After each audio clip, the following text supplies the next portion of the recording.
Thank you, Mr. Speaker. First of all, Mr. Speaker, could I join you in thanking all staff of the House of Commons for all the work they did over the weekend to ensure that our electronic systems are safe, and I'd be grateful if you could pass that on to staff. I'd like to thank the Prime Minister for the advanced copy of the statement that we've just heard. 68 days ago, the Prime Minister stood on the steps of Downing Street and asked this country to give her a strong mandate to negotiate Brexit. She offered little by way of strategy or plan, more hollow sound bites and grandstanding, and the past 6 months the Prime Minister stuck to her mantra, no deal is better than a bad deal, and continued with her threat to turn Britain into an offshore tax haven aimed at undercutting the European Union. I know what you said though. By ripping up regulation, hacking back public services and leading a race to the bottom in pay and conditions. Well, Mr. Speaker, the British people saw through that rhetoric, they saw through the threats, and instead of giving the Prime Minister the mandate she wanted, they rejected in large numbers the deregulated, low-wage future the Conservative Party has in mind for this country. That's right. She wanted a landslide and she lost her majority. Now her mandate is in tatters. But the Prime Minister still insists she's the best person to get a good deal for Britain. And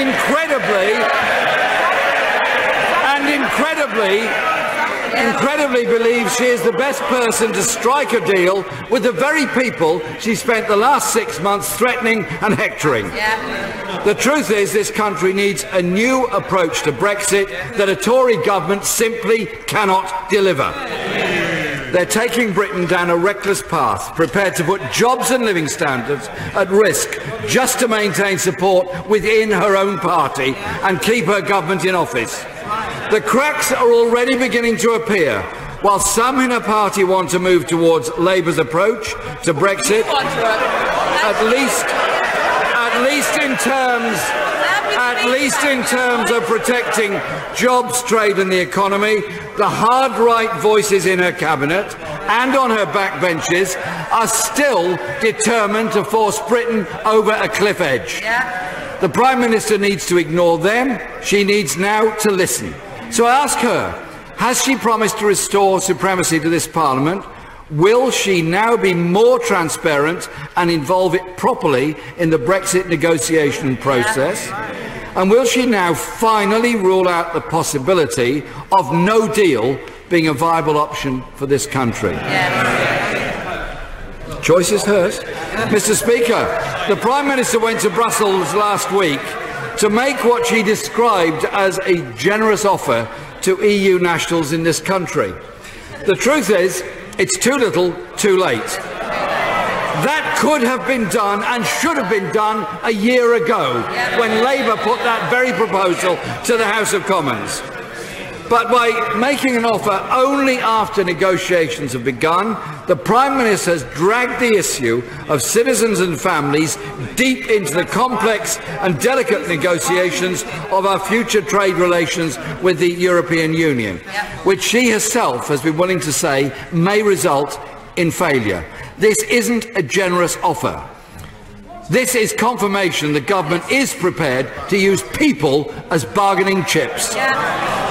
So can the Prime Minister now confirm what will happen to her offer to nationals in this country if no deal is reached? What happens to the rights of family reunion which EU citizens are currently entitled to? Does the Prime Minister envisage the 5-year period EU nationals must accumulate here in Britain will also be the same for British citizens who want to retain the right to live in other parts of the European Union? And can the Prime Minister tell the House if these proposals were drawn up to take into account the impact on our public services, especially the National Health Service, where there is great concern over falling numbers of nurses and doctors already? Mr. Speaker, what makes this situation more remarkable is what we learned this weekend from the former Chancellor of the Exchequer, that immediately after last year's referendum, the government was willing to give assurances to EU nationals in this country. However, that was blocked in the Cabinet by the Prime Minister herself. This is people's lives we're talking about. Our neighbours, friends, husbands, wives, children. The Prime Minister clearly didn't care about them then. Why should they believe she cares about them now? Mr. Speaker, the country needs a change of direction. People are tired of tough talk from a weak government and a weak Prime Minister.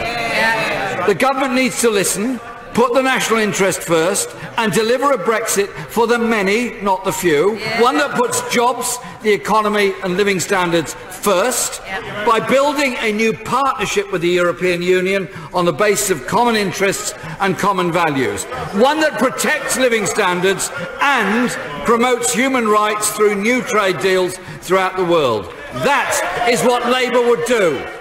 The Prime Minister has no mandate at home and no mandate abroad.